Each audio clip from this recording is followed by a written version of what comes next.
మీరు ఇప్పుడు కోటి కరపత్రాలను వీటిని వేసి మరి బీసీ ప్రజలకు బహిరంగ లేఖ అని చెప్పేసి విడుదల చేస్తున్నారు. ఇది ఈసీ ఒకవేళ అడ్డుకునేటువంటి అవకాశం ఉంటుంది. మీరు వీటిని పంచడానికి వీల్లేదు, మోడల్ కోడ్ ఆఫ్ కండక్ట్ నడుస్తుంది అన్నప్పుడు ఎట్లా మీరు ముందడు పోదలుచుకున్నారు? ఇది ప్రజల్లోకి ఎట్లా చేరవేదలుచుకున్నారు? ఇప్పుడు ఇది ఈరోజు ఎన్నికల కోడ్ నిబంధనలకు విరుద్ధంగా లేదు. ఇది ప్రజాస్వామ్యబద్ధంగా ఉంది.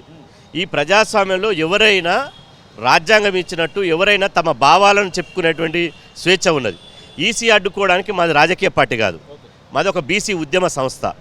బీసీ ఉద్యమ సంస్థ మా బీసీ జాతికి ఏం కావాలి, ఎన్నికలు వచ్చినప్పుడు ఎవరేం చేస్తారు? ఎందుకంటే ఇవాళ బీసీ ప్రజలకు తెలియకుండా ఒక నిర్ణయం తీసుకుంటే జాతికే నష్టం జరగబోతుంది. అట్లాంటి సమయంలో బీసీ ప్రజలకు మంచేదో చెడేదో ధర్మమేదో అన్యాయమేదో న్యాయమేదో చెప్పాల్సిన సామాజిక బాధ్యత ఒక బీసీ సంఘ అధ్యక్షుడు నా మీద ఉంది. ఒక బీసీ సమాజాన్ని జాగృతం చేయాల్సినటువంటి బాధ్యత నా మీద ఉంది. గతంలో బీసీ ముఖ్యమంత్రి అని మోసం చేసింది, అసలు బీసీలను కనీసం ప్రతిపక్ష హోదా ఇవ్వలేదని బీజేపీ గురించి మాట్లాడుతూ ఉన్నారు. ఇప్పుడు ఒకవేళ రేపు ప్రధానమంత్రి అవకాశము ఇండియా కూటమికి సంబంధించినటువంటి వాళ్ళకి వస్తే ఈ యొక్క హామీలు నెరవేరుస్తారని నమ్మకం ఉందా? వీళ్ళ లెక్కనే మోసం చేయరని నమ్మకం ఉందా?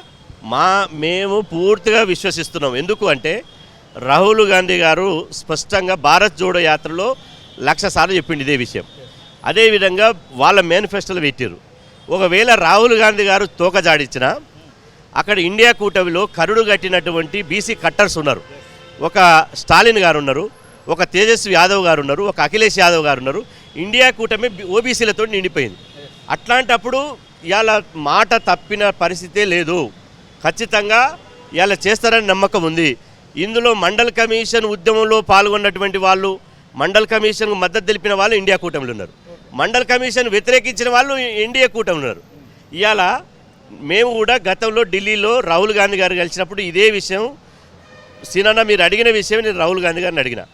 మీరు కులాల జనాభా లెక్కలు తీస్తుంటారు కదా, మేము ఎట్లా నమ్మాలి అంటే ఎట్లా నమ్మాలి, మేము ఎట్లా చెప్తే నమ్ముతామంటే ఫస్ట్ మీరు అధికారంలో ఉన్న తెలంగాణ తీయండి అప్పుడు నమ్ముతామన్నాం.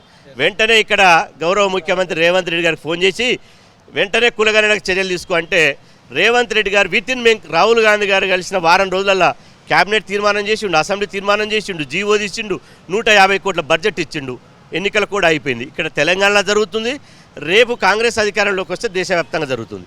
మేము అందుకనే బీసీ ప్రజలకు తొలి వెలుగు ద్వారా విజ్ఞప్తి చేస్తున్నాం. పిడికెడు మంది ప్రయోజనాల కోసం మనం పనిచేయొద్దు. 70 కోట్ల మంది ప్రయోజనాలకు, మన జాతి ప్రయోజనాలకు ఇలా పనిచేయాల్సినటువంటి అవసరం ఉంది.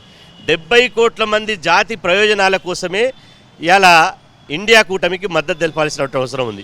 అందుకోసమే ఇండియా కూటమికి మద్దతు తెలపడం ఒక చారిత్రాత్మక అవసరం కాబట్టి ఇలా మద్దతు తెలుపుతున్నాం. ఇది అర్థం చేసుకోవాలని నేను విజ్ఞప్తి చేస్తాను. 2-3 రోజులు మాత్రమే ఆ సమయం మిగిలి ఉంది. 13వ తారీఖు అంటే ఈరోజు 8వ తారీఖు, ఒక మిగిలింది 3 రోజులు, 3-4 రోజులలో ఈ యొక్క పత్రాలు అయితే పోవాల్సినటువంటి అవసరం ఉంది. దానికి ఎలాంటి కార్యాచరణ చేయబోతున్నారు?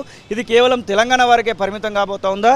దేశవ్యాప్తంగా ఇలాంటి లేఖలు ఏమైనా వివిధ భాషల్లో తర్జుమా చేయబోతున్నారా? ఇది కేవలం తెలుగు కాదు, దీన్ని ఇంగ్లీషు, హిందీ, అదేవిధంగా ఇంకా జరగబోయేటువంటి మిగతా రాష్ట్రాల్లో కూడా ఆ ప్రాంతీయ భాషల్లో కూడా తీసుకురావడానికి ప్రయత్నం చేస్తున్నాం.